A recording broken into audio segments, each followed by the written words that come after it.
dar sequência à nossa exposição do primeiro livro de Samuel.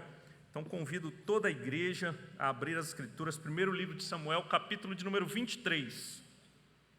1 Samuel, capítulo de número 23. Estamos avançando neste precioso livro, onde Deus tem encontrado os nossos corações e nos abençoado grandemente. 1 Samuel, capítulo de número 23. Hoje nós finalizaremos o capítulo a partir do versículo de número 15. 1 Samuel 23, de 15 a 29. Eu farei a leitura, peço que os irmãos prestem bastante atenção. É palavra de Deus para as nossas vidas, palavra inspirada, inerrante, infalível para o povo de Deus, para a sua igreja. Então, acompanhe a leitura, diz assim a palavra do nosso Deus. Vendo, pois, Davi que Saul saíra a tirar-lhe a vida, deteve-se no deserto de Zif, em Oreza. Então se levantou Jonatas, filho de Saul, e foi para Davi em Oreza, e lhe fortaleceu a confiança em Deus. E lhe disse: não temas, porque a mão de Saul, meu pai, não te achará, porém tu reinarás sobre Israel, e eu serei contigo. O segundo, o que também Saul, meu pai, bem sabe. E ambos fizeram aliança perante o Senhor. Davi ficou em Oreza, e Jonatas voltou para sua casa. Então subiram os ifeus a Saul, a Gibeá, dizendo: não se escondeu Davi entre nós, nos lugares seguros de Oreza, no outeiro de Áquila, e está ao sul de Gesimom? Agora, pois, ó rei, desce, conforme te impõe o coração, toca-nos a nós entregarmo-lo nas mãos do rei. Disse Saul: bendito sejais vós do Senhor, porque vos compadecestes de mim, e depois informai-vos ainda melhor. Sabei e notai o lugar que frequenta e quem o tenha visto ali, porque me foi dito que é astutíssimo. Pelo que atentai bem e informai-vos acerca de todos os esconderijos em que ele se oculta. Então voltai a ter comigo com seguras informações e irei convosco. Se ele estiver na terra, buscá-lo-ei entre todos os milhares de Judá. Então se levantaram eles e se foram a Zif, adiante de Saul. Davi, porém, e os seus homens estavam no deserto de Maom, na planície, ao sul de Gesimom. Saul e os seus homens se foram ao encalço dele, e isto foi dito a Davi, pelo que desceu para a penha, que está no deserto de Maom. Ouvindo-o Saul, perseguiu a Davi no deserto de Maom. Saul ia de um lado do monte, e Davi e os seus homens do outro. Apressou-se Davi em fugir para escapar de Saul, porém este e os seus homens cercaram Davi, e os seus homens para o prender. Então veio um mensageiro a Saul dizendo: apressa-te e vem, porque os filisteus invadiram a terra. Pelo que Saul desistiu de perseguir a Davi e se foi contra os filisteus. Por esta razão aquele lugar se chamou Pedra de Escape. Subiu Davi daquele lugar e ficou nos lugares seguros de En-Gedi. Oremos uma vez mais, irmãos. Senhor Deus, amado Pai, rogamos a Tua graça, Pai, sobre nossas vidas neste momento. Rogamos que o Senhor fale conosco, ó Pai. Rogamos que o Senhor, diante do texto lido, ó Deus, abra o nosso entendimento, ó Deus, e nos dê compreensão do que acabou de ser lido, ó Deus. Que o Senhor me ajude a explicar melhor o texto e aplicar aos corações, e que Teu Espírito haja em nosso favor. Rogamos a Tua graça, no nome santo de Jesus, amém, amém. Amados irmãos e irmãs, crianças, quando eu era pequeno, na idade ali por volta de 6 anos de idade, eu tinha um probleminha no coração, e o cardiologista então recomendou meus pais, meus avós, a me colocarem na natação. Eu gostava muito de futebol, não gostava de natação de jeito nenhum, mas eu tinha que fazer natação porque era a recomendação do cardiologista para que eu melhorasse desse probleminha no coração, ou pelo menos conseguisse lidar melhor com esse probleminha. E eu não gostava, achava água gelada, chorava para ir, eu queria mesmo era jogar futebol o dia todo se pudesse. E eu me lembro, irmãos, que certa vez teve uma competição na natação. Tinha uma competição. E eu não queria ir de jeito nenhum, e meu avô foi conversar comigo, e meu avô me encorajou a participar. E o encorajamento do meu avô foi o seguinte: se você participar, sabe o que vai ter no final? Você vai ganhar medalha. E de fato, tinha medalha para todos os participantes. Ele não disse que eu venceria, mas eu ganharia medalha, ele não estava mentindo. E isso me encorajou, me deu vigor. Era muito competitivo, sempre fui, então fui participar da competição de natação. Mas como eu era extremamente competitivo, irmãos, quando começou a prova, eu quis atravessar a piscina toda sem respirar, com a cabeça na água. Eu falei, eu tenho que vencer esse negócio para ganhar minha medalha. E então eu nadando, lá para as tantas eu cansei e dei um gole na água. Aquilo me desesperou e eu não sabia mais o que fazer. Comecei a me afogar e engolir água. E eu me lembro, e eu com a cabeça na água eu não sabia nem que posição eu estava, mas eu me lembro que o professor, ele tentava me salvar, mas ele estava com a perna quebrada, engessada. Como é que entra na água? Então ele tentava com a muleta me tirar, não conseguia. Mas eu lembro, irmãos, que eu vi, quando botava a cabeça para fora, um rapaz passando, um menino, e ele estava em primeiro lugar, vencendo. Talvez eu estivesse até na frente dele, que eu vi ele passando, ele era o primeiro, e ele se deu conta da situação. E ele voltou. Ele foi instrumento de Deus para o meu livramento.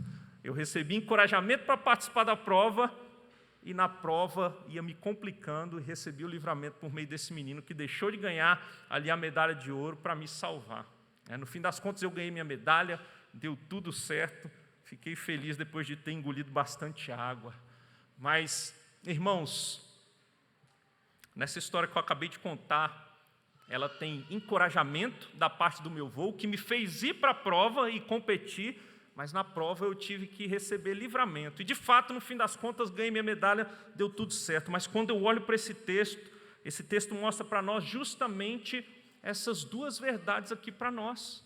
Uma vez que Davi, irmãos, ele obedece a Deus, uma vez que Davi, nós já vimos em textos passados que Davi outrora estava querendo fazer a sua própria vontade, se achando sábio demais, mas uma vez que agora ele ouve a voz de Deus, isso não quer dizer que a vida vai ser fácil para Davi. Davi, ele passa por dificuldades. Nós vimos dificuldades em Keila e agora nós vemos ali no deserto de Zif, Saul também perseguindo ele passando por dificuldades. Mas ele recebe da parte de Deus, no momento de dificuldade, tanto encorajamento como livramento da parte de Deus. E é por isso que nós meditaremos nesse texto. Deus provê encorajamento e livramento. Deus provê encorajamento e livramento. É isso que Deus faz com os seus escolhidos. É isso que Ele fez com o seu escolhido e Ele continua a fazer com os seus escolhidos. E nós podemos aprender muito com esse texto. E antes de entrar no texto, de fato, eu gostaria de me voltar para as crianças, dizer, crianças, eu queria que vocês desenhassem hoje, enquanto o pastor prega, alguém sendo salvo de um afogamento, tá certo? Alguém sendo livrado, liberto, salvo de um afogamento, é o desenho que eu gostaria que vocês desenhassem. Mas, meus irmãos e crianças, eu gostaria de pensarmos nessas duas partes, tanto no encorajamento como no livramento da parte de Deus, nesse texto que tem aplicações para nós. Então, em primeiro lugar, nós veremos esse encorajamento que Deus dá para Davi nesse momento difícil. Não era fácil o momento, nós veremos isso dos versos 15 a 18. Deus encoraja o seu escolhido, o seu servo Davi. Irmãos, olha só que interessante o que o verso 15 diz para nós. Vendo, pois, Davi que Saul saíra a tirar-lhe a vida, deteve-se no deserto de Zif, em Oreza. Primeira coisa que eu gostaria que os irmãos percebessem, irmãos, era como Saul estava obstinado a tirar a vida de Davi. O texto diz para nós que ele saiu à procura de Davi para tirar-lhe a vida. Saul estava desejoso de matar, acabar com a vida de Davi, e obstinadamente, esse era o único objetivo de Saul, era o grande objetivo de Saul, preciso tirar a vida deste homem. Nós já vimos que Saul sofreu de inveja, desviou-se o seu coração do Senhor, mas esse era o desejo dele. Se vocês olharem aí no verso 14, olha o que diz o verso 14 na segunda parte. Saul buscava-o todos os dias. É como se Saul respirasse como Paulo desejava e respirava ameaça contra os cristãos antes de ser achado pelo Senhor Jesus, Saul, ele respirava ameaças contra Davi. E ele desejava tirar a vida de Davi. Esse era o desejo de Saul. E, meus irmãos, por mais que Davi estivesse fazendo a vontade de Deus, esse não era um momento fácil para Davi. E sabe por que a gente pode saber que não era um momento fácil para Davi? Vocês perceberam que nós lemos o primeiro texto da liturgia hoje foi o Salmo de número 54? Dê um pulinho lá no Salmo de número 54. Vou pedir para vocês darem esse pulinho lá no Salmo de número 54. Abram aí a Bíblia de vocês.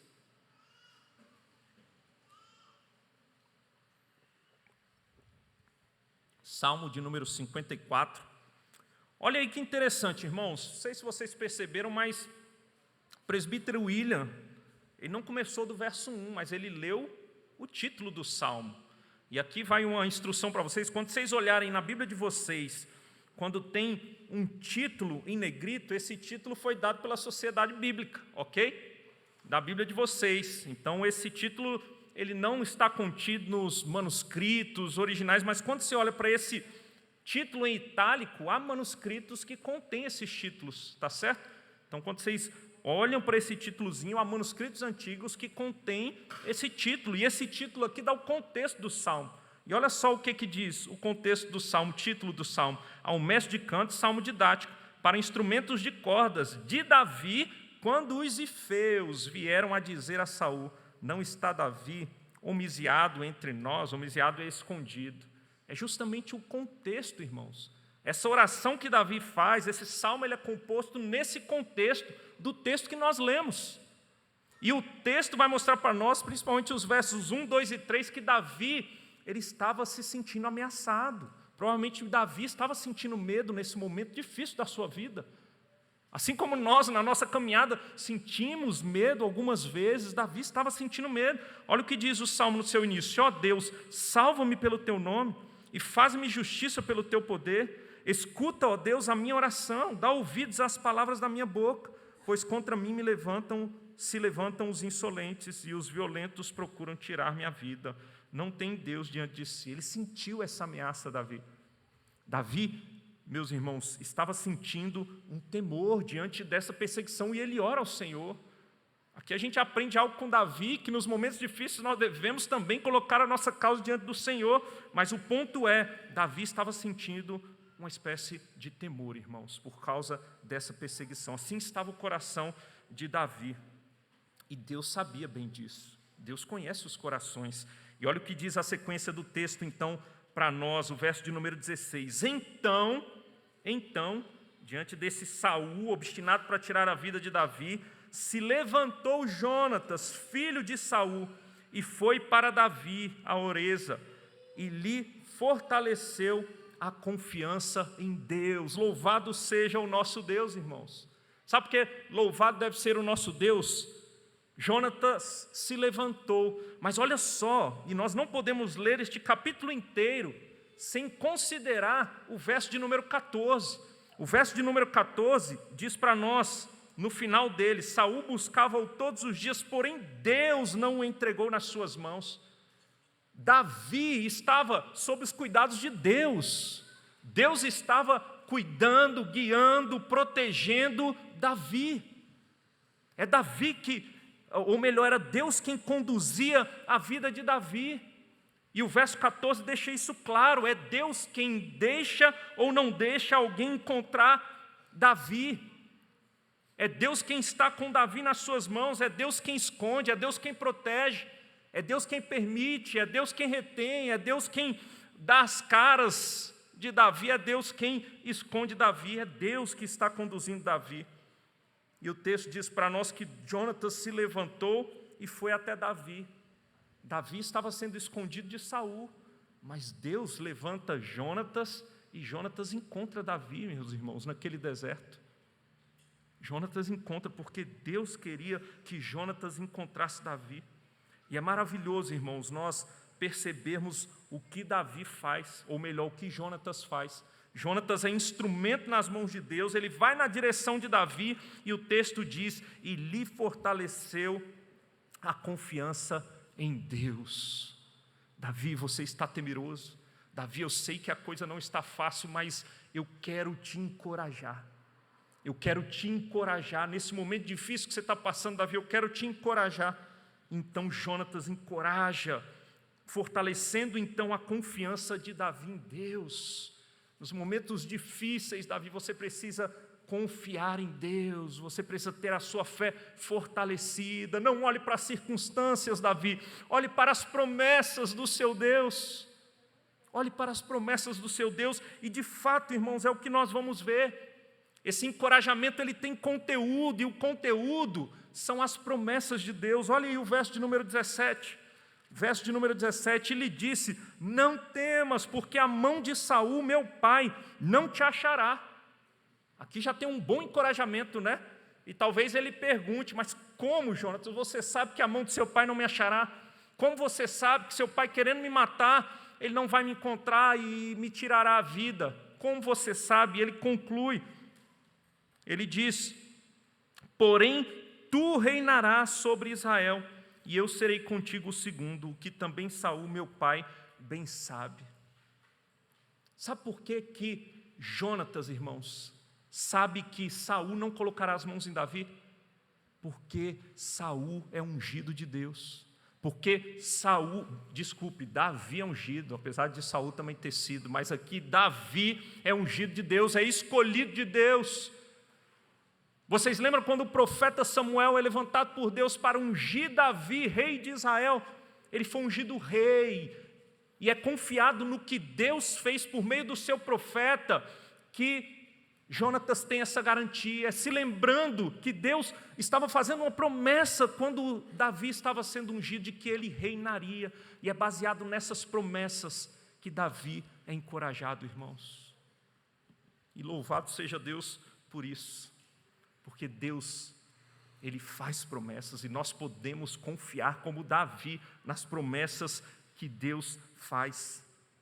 Diante disso, então, ambos fazem aliança, ambos entram em aliança, e aqui nós não temos o conteúdo exato da aliança, mas bem provavelmente, irmãos, houve uma reafirmação da aliança que havia sido feita anteriormente. Por exemplo, no capítulo 18, olha aí, capítulo 18, versos 3 e 4, eles fizeram aliança, e naquela aliança feita, nos versos 3 e 4 do capítulo 18, diz assim, ó: Jonatas e Davi fizeram aliança, porque Jonatas o amava como a sua própria alma. Despojou-se Jonatas da capa que vestia e a deu a Davi, como também a armadura, inclusive a espada, o arco e o cinto. Irmãos, tem um significado esses instrumentos terem sido dados por Jonatas a Davi. Sabe o que Jonatas estava dizendo com essa aliança e com esse gesto? Você é o rei, você é que reinará, você é o próximo rei de Israel. Eu sou filho de Saul, naturalmente seria eu, como filho de Saul, o próximo rei de Israel, mas é você, porque Deus te ungiu, te escolheu. E nessa aliança ele está mostrando essa confiança em Deus, e que ele poderia confiar. E provavelmente o que Jonatas está fazendo aqui é reafirmando essa aliança. Você reinará sim, você é o próximo rei, e quem está dizendo é aquele que aos olhos de muitos do povo de Israel teria o direito de reinar, e eu estou dizendo e fazendo aliança, é você que vai reinar, é você que vai reinar, e eu vou ser o segundo. Muitos podem olhar para esse texto e achar que de alguma maneira Jonatas estava querendo ser privilegiado, ser o segundo rei. Não! Ele está dizendo, quando ele diz que vai ser o segundo, que ele está abrindo mão de ser o primeiro. Ele está abrindo mão de ser rei de Israel para que Davi reinasse. Eles reafirmam essa aliança e Davi então é encorajado, irmãos. Jonatas então volta para casa. Que maravilha nós temos aqui. No momento da dificuldade, Deus manda Jonatas e ele encoraja, relembrando as promessas de Deus, para que Davi então fosse fortalecido na sua fé. Irmãos, antes de pular para o próximo ponto, rápidas aplicações, ou algumas aplicações eu gostaria de pensar com vocês diante dessa verdade. A primeira aplicação que eu gostaria de pensar aqui com vocês, irmãos, como é importante termos amigos, amigos verdadeiros que nos apontam para as promessas de Deus. Como é importante. Eu não sei se você já parou para pensar nisso, como é importante, irmãos. Eu gostaria que nesse momento você pensasse no irmão que está do seu lado, ou talvez você pensasse, eu não tenho um amigo do peito aqui na igreja, eu deveria fazer uma amizade verdadeira e profunda com alguém que me aponte para o Senhor. Amizade é algo maravilhoso, irmãos, e o melhor lugar para encontrarmos amigos do peito é entre nossos irmãos em Cristo, é na nossa igreja local, é entre irmãos em Cristo que nós temos confiança e sabemos que são crentes e que creem nas promessas do Senhor, porque o que nós mais precisamos para ser encorajados nesse mundo, irmãos, é olharmos para as promessas que Deus nos fez, que Deus nos faz na sua palavra. Nós precisamos de amigos verdadeiros que nos apontam para o Senhor, que nos aproximam do Senhor, que quando necessário é nos confrontam, que quando necessário é nos admoestam, mostram os nossos erros para que nós nos voltemos para o Senhor, quando necessário é Ele caminha a segunda milha, aconselha, consola, para que nós nos aproximemos do Senhor. Dê valor se você tem um amigo desse. Dê valor na sua amizade, é maravilhoso, a simples presença é maravilhoso, não é verdade? Mas quão maior é a glória quando essa amizade ela aponta para o Senhor e nos aproxima do Senhor. Eu me lembro, irmãos, como se fosse ontem, ou como se fosse hoje, quando eu fui para o Rio Grande do Sul e fui para aquele campo onde não tínhamos parentes e familiares, uma igreja extremamente pequena, então nós tínhamos um tempo de adaptação natural ali naquela cidade do interior do Rio Grande do Sul, irmãos, e como fazia diferença cada irmão de Brasília que pegava um voo e ia lá nos visitar, era mais gás, era mais vigor, era mais convicção de que estávamos fazendo a coisa certa, irmãos que nos lembravam das promessas do Senhor e que nos encorajavam para seguir servindo no ministério. Como era maravilhoso. Algumas visitas eram tão maravilhosas que o momento mais difícil era da despedida. Mas é porque Deus coloca amigos e irmãos preciosos para nos lembrar das grandes promessas que o Senhor nos faz. Eu me lembro, irmãos, também de quando já estávamos em Brasília e quase 90 dias ali na UTI. Irmãos, cada visita que eu recebi era encorajadora. Eu me lembro de um tempo difícil que estávamos passando, com o Elias naquela situação, e eu lembro de uma visita que me marcou muito, dentre muitas outras, mas foi a do reverendo Marcel Argolo, irmãos, que foi lá no hospital me visitar, um dia que eu estava muito triste, porque você tem aqueles altos, quando o menino sai do tubo, é desentubado, e você acha que agora ele vai melhorar, e do nada você vê ele piorando, e ele volta para o tubo de novo. Tinha acabado de acontecer isso. E chega meu irmão, o reverendo Marcel Argolo, e eu me lembro das palavras dele, ele disse para mim, você ama esse menino? E eu olhando para o meu filho, naquela condição, falei, eu amo. Ele falou, eu conheço quem ama o seu filho muito mais do que você. E ele tem poder, e ele está cuidando. Me lembrou de verdades preciosas que encheram o meu coração e me deram vigor naquele momento. Amizades são preciosas, amizades que nos apontam para o Senhor, irmãos. Mas, irmãos, percebam que essas amizades, elas devem nos apontar para o Senhor, porque o verdadeiro poder está na palavra de Deus, está na palavra de Deus. E aí eu queria encorajar você que mesmo quando, por algum motivo, algum amigo não se achegar, lembre-se de ir às Escrituras, porque nas Escrituras nós somos encorajados, e o poder está na palavra, não era em Jonatas, era nas promessas que Deus havia dito, era nas promessas do Senhor, e nós devemos nos lembrar disso, que nos momentos difíceis e nos desertos, vamos às Escrituras, porque o Senhor nos encoraja nas Escrituras, irmãos, é nas Escrituras. Não sei se vocês já passaram por momentos de aconselhamento, onde simplesmente por ler as Escrituras você vê o seu aconselhado sendo animado, levantando os olhos marejando e ele sendo enchido de esperança. Esse é o poder da palavra, irmãos, e Deus nos anima e nos encoraja na sua palavra. E antes de pular para o próximo ponto, irmãos, que eu creio que vai ser mais breve o próximo, pelo menos eu creio, Jonatas, irmãos, ele nos faz lembrar, e percebam que Jonatas ele volta para casa, depois de encorajar Davi. Ele volta para casa e essa foi a última vez que esses amigos se encontraram. Mas ele relembra que Deus é com Davi. E ele volta, mas a presença de Deus está mais firme do que nunca com Davi. Nós, como amigos, e os amigos que nós temos, eles ainda assim são limitados. Há momentos que eles não vão estar perto. Mas lembre-se que você tem o melhor de todos os amigos, que disse para cada um de nós na sua palavra: eis que estou convosco todos os dias, até a consumação dos séculos. Ele caminha conosco, Ele habita em nós, na pessoa do Espírito Santo. Jesus é o nosso melhor amigo, irmãos. E Ele não nos abandona. Ele não nos abandona quando ninguém não está nos vendo. Nós lembramos do Salmo 139, para onde me ausentarei do teu Espírito? Para onde fugirei da tua face? Nós não conseguimos nos esconder e nos livrar do Espírito, da presença, da face do nosso Deus, que misericordiosamente conduz as nossas vidas. Lembre-se que o Senhor é o melhor amigo. O Senhor Jesus fez como Jonatas, ou muito melhor do que Jonatas. Jonatas abriu mão do seu conforto, do momento em que ele estava vivendo, ele vai atrás de Davi. Assim o Senhor Jesus fez em relação a nós, irmãos. Nós estávamos perdidos nos nossos delitos e pecados. Deus nos viu como pecadores, merecedores de condenação, e enviou o seu filho vem a esse mundo.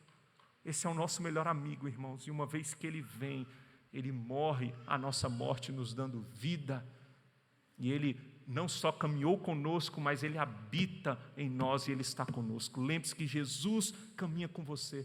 Diante das dificuldades, não se esqueça dessa verdade, que você tem um grande amigo, seu melhor amigo é o Senhor Jesus, e ele jamais te abandona, jamais. Mas em segundo lugar, irmãos,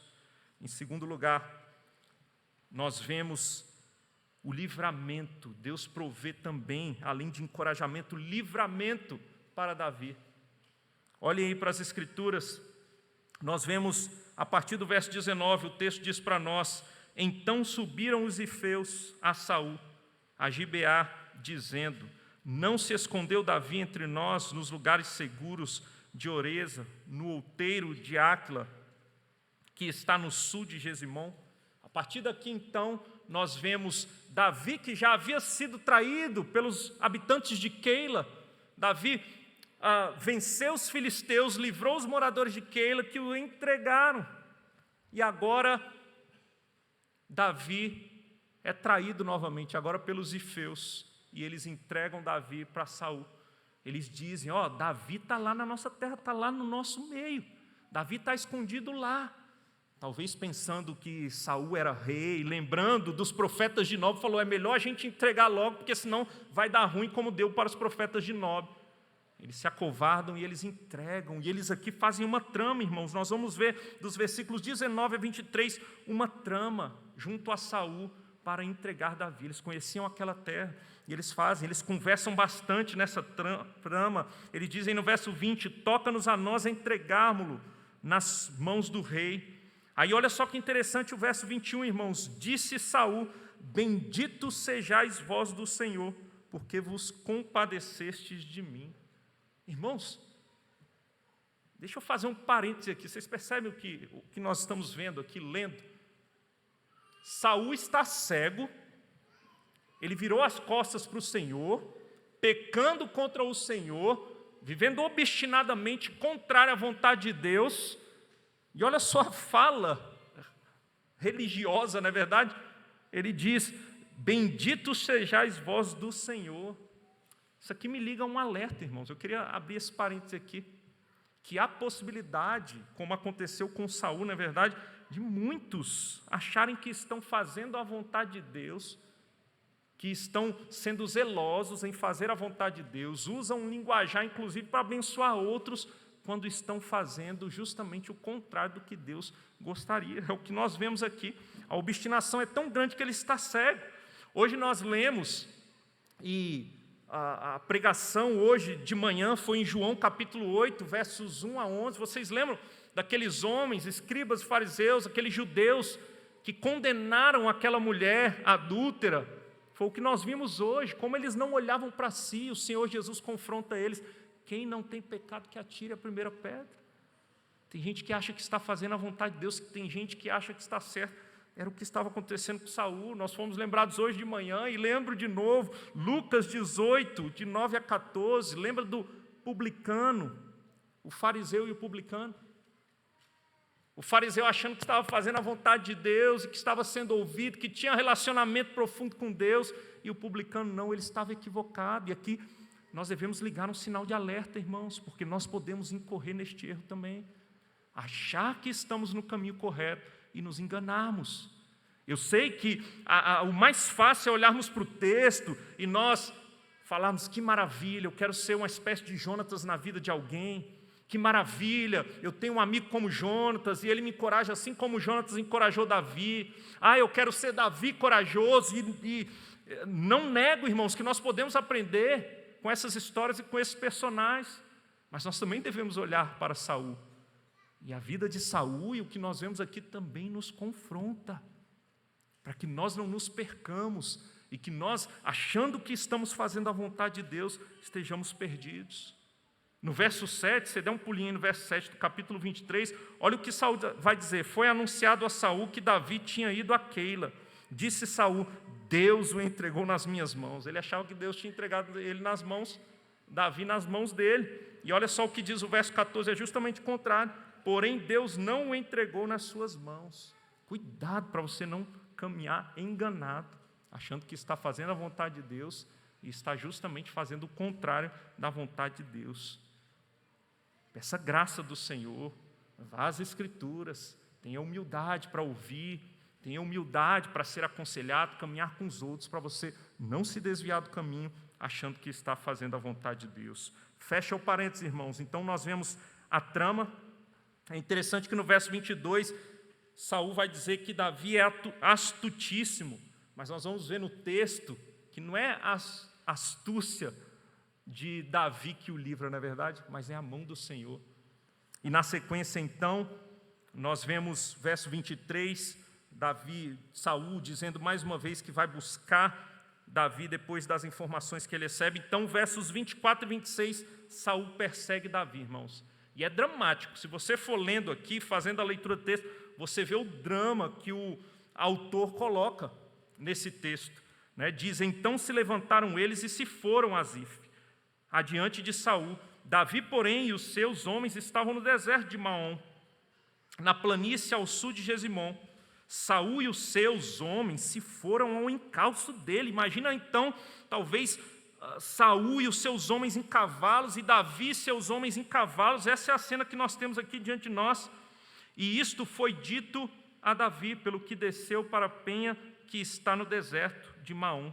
Ouvindo-o Saul, perseguiu a Davi no deserto de Maom. Então imaginem a perseguição, irmãos. Mas essa perseguição ela é interessante. O verso 26 vai dizer: Saul ia de um lado do monte. Então imagine a colina dividindo os dois. Saul de um lado com os seus cavalos e do outro lado com seus cavalos e seus homens, Davi e os seus homens do outro lado. Essa é a cena, irmãos, tipo Bang Bang, tipo filme de faroeste, um grupo em cada lado da colina, do monte, e Davi e os seus homens do outro. Apressou-se Davi em fugir para escapar de Saul. Davi estava empreendendo esforços para escapar.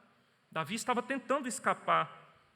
Porém, este e os seus homens, Saul e os seus homens, cercaram Davi e os seus homens para os prender. Então essa é a cena agora que nós temos diante de nós. A fuga não deu certo, ele tentou, ele se esforçou, ele usou as suas capacidades físicas, humanas, sua inteligência, mas não deu certo. E agora ele caiu na emboscada, ele está cercado, irmãos. E aí o verso 27 vem com um então.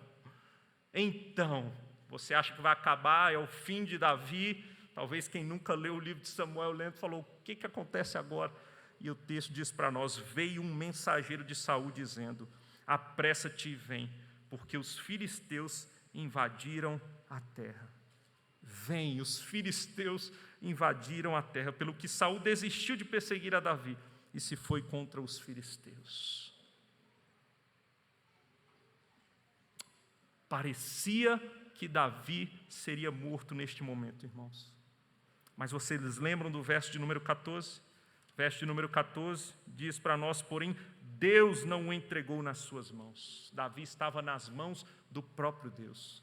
E Deus não queria entregar ele a Saul. Deus iria cumprir as suas promessas, ele seria rei. E quando Deus faz promessas, irmãos, ele dá um jeito. Jeito que nós não podemos, jeito que nós não sabemos muitas vezes, que nós não temos nem noção. Mas Deus dá um jeito de livrar os seus escolhidos. Deus dá um jeito de salvar os seus escolhidos. Deus dá um jeito de conduzir. Se ainda tem coisa para fazer nessa terra, irmãos, não há quem se levante que vai tirar a vida dos seus. Nós podemos descansar nisso. Na sua providência, Deus permite então que os filisteus se levantem e ataquem. O mensageiro chega a tempo, irmãos, e é bem na hora de que Davi seria provavelmente morto, chega esse mensageiro com a notícia. Os filisteus. E é interessante como Deus faz as coisas. Os filisteus que nós vemos no texto passado, na perícope passada, que Davi derrotou, agora eles são instrumentos de Deus para ser o meio de livrar Davi, irmãos. E Davi é livrado, então, de ser preso e morto por Saul. A mão de Deus provê o livramento para Davi. E Deus faz isso, irmãos, e nós aprendemos coisas maravilhosas. Deus muitas vezes usa meios, métodos estranhos para livrar o seu povo. Deus continua livrando o seu povo. Deus livrou Davi, irmãos. Eu queria dizer para vocês, nós recebemos livramentos constantemente. Deus está preservando a nossa vida. Nos nossos desertos, nas nossas lutas, nas nossas dificuldades, nos nossos embates, nesse mundo caído em que estamos, Deus está providenciando livramento o tempo todo para as nossas vidas, irmãos. O tempo todo. Podem tramar as maiores tramas maldosas, articularem tramas contra nós, nós não precisamos temer. Não tema, só colocarão a mão em nós se Deus quiser. E se colocarem, tem propósitos maravilhosos de Deus para se cumprirem. Deus provê o livramento, Deus provê tudo o necessário, irmãos. E Ele está com as nossas vidas na palma de suas mãos a nos conduzir, nos proteger, prover livramento para nós. Eu não sei se vocês vão lembrar, irmãos, e aqui eu preciso caminhar para encerrar, mas vocês lembram do dia 11 de setembro de 2001? As Torres Gêmeas, o World Trade Center, aquele avião conduzido por terroristas, aqueles 2 aviões se chocam com as torres, há um atentado que impacta todo o mundo, principalmente os Estados Unidos e mais especificamente ali em Nova York. Há aquele marco na história, irmãos. Eu não sei se vocês já tiveram a curiosidade, mas depois vocês podem pesquisar. Há diversas histórias ali. Nós temos um prédio gigantesco, são mais de 100 andares aqueles prédios tinham, então tinha muita gente que trabalhava ali no centro financeiro dos Estados Unidos. E há histórias, irmãos, relatos interessantíssimos de pessoas que, por causa de imprevistos, de coisas que aos olhos deles tinham acontecido erradas naquele dia, alguns não acordaram. Tem muitos relatos de gente que não acordou no tempo certo, que perdeu o trem, que botou o sapato trocado e teve que voltar em casa para trocar o sapato, que alguma coisa estranha aconteceu, que talvez ele tenha até ficado indignado e talvez pensado, Deus não gosta de mim, olha o que está acontecendo. E pessoas, por causa de minutos de atraso, não estavam naquela torre quando aqueles aviões se chocaram contra a torre. Pessoas foram livradas, e certamente livradas por Deus, porque Ele é soberano, e Ele tem os dias de cada um de nós contados. São os meios que Deus usa, irmãos, para trazer livramentos, e Deus continua fazendo isso. Sabe o que eu fico imaginando, irmãos? Se nós pudéssemos ter acesso a todos os livramentos que Deus nos dá na caminhada. E aqui eu vou falar uma coisa que é imaginação minha, não está nas Escrituras, é imaginação minha, mas vocês vão me entender. Eu imagino, irmãos, que na eternidade com o Senhor, talvez nós entremos em espécies de salas de cinema. A gente vai ter uma eternidade inteira com o Senhor, e para a glória de Deus, para que o nome dEle seja glorificado para toda a eternidade. Imagina vermos filmes de Deus agindo na sua providência para nos livrar, dar diversos livramentos, mostrando a glória dEle nos acontecimentos na nossa vida. Irmãos, eu creio que nós vamos ter acesso a essas coisas na eternidade de alguma maneira. É uma crença minha, eu espero que isso aconteça. E nós vamos dar glórias, vamos sair dessas salas de cinema celestiais dando glórias a Deus por como Ele conduzia a história. E nós vamos ver roteiros, irmãos, que só o Deus transcendente é capaz de escrever. E Deus está fazendo isso. Saiba que Ele está fazendo isso nas nossas vidas. Ele está conduzindo assim as nossas vidas. Ele está cumprindo os seus propósitos. Vocês lembram de Lutero, irmãos? Instrumento de Deus, e Deus queria agir por meio da vida de Lutero. Lutero, então, se levanta contra a Igreja Católica Romana no século XVI. E a igreja, então, junto com o imperador, o Sacro Império, naquele período, irmãos, representado pelo rei Carlos V, convoca uma dieta para que ele fosse arguido. Dieta de Worms, em 1521, ele é arguido, e depois de receber encorajamento de Deus, porque ele sente medo, ele pede mais um dia para pensar, e ele vai para as Escrituras e é fortalecido por Deus. Ele diz: a menos que me convençam pelas Escrituras ou pela razão, eu não negarei os meus escritos e tudo que eu disse até aqui. Então, ficam indignados com ele, ele sai dali, mas já estão planejando botar as mãos em Lutero e matar Lutero, executar Lutero, até que, pela providência de Deus, Lutero é sequestrado. Vocês lembram? Frederico, irmãos, o príncipe eleitor da Saxônia, sequestra intencionalmente Lutero, para que Lutero não fosse morto. Talvez Lutero, no momento do sequestro, estivesse pensando: é agora, estou para encontrar o Senhor de uma vez por todas, mas ele foi sequestrado para que fosse salvo, para que ele tivesse sua vida preservada. Ele pode então escrever as Escrituras para o alemão, o Novo Testamento ele traduz, e grandes coisas acontecem, os propósitos de Deus vai se cumprindo. Eu me lembro do Ronaldo Lidório, irmãos, reverendo Ronaldo Lidório.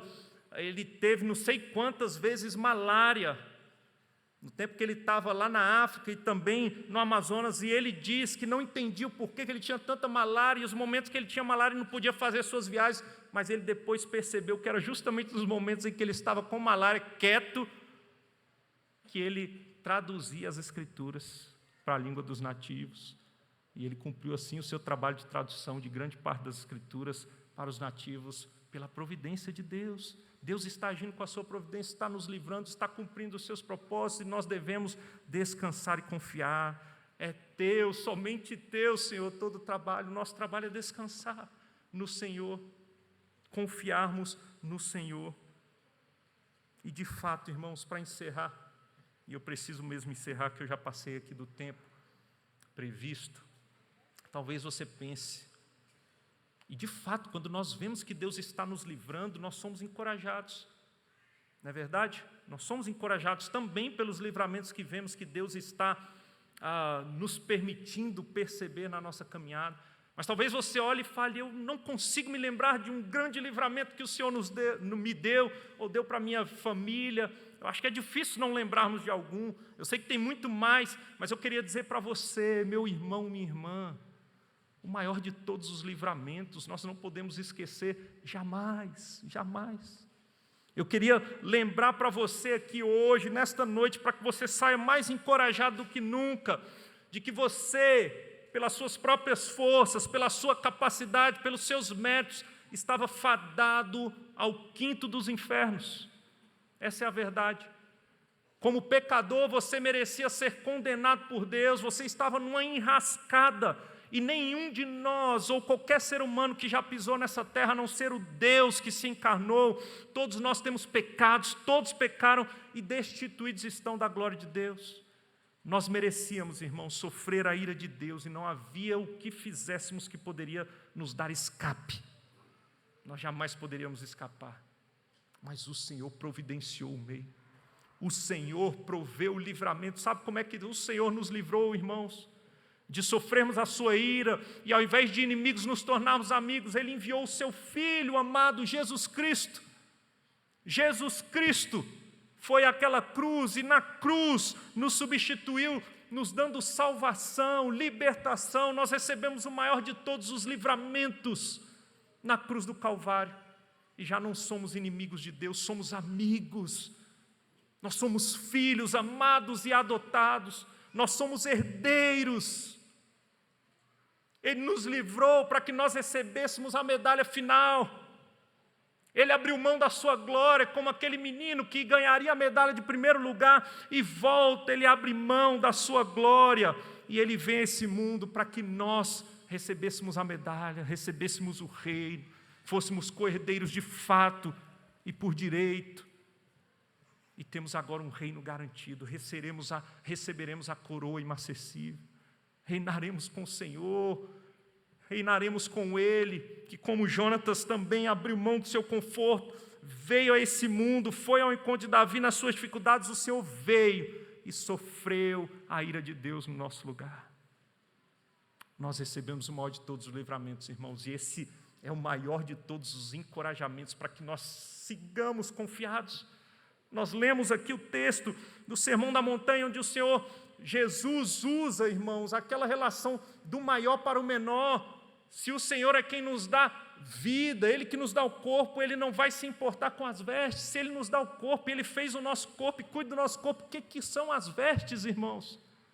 Se Ele cuida dos pássaros, dos lírios, que hoje estão aqui, amanhã morrem, amanhã já não está aqui, quem dirá as suas criaturas criadas sua imagem e semelhança? O mais difícil Ele já fez.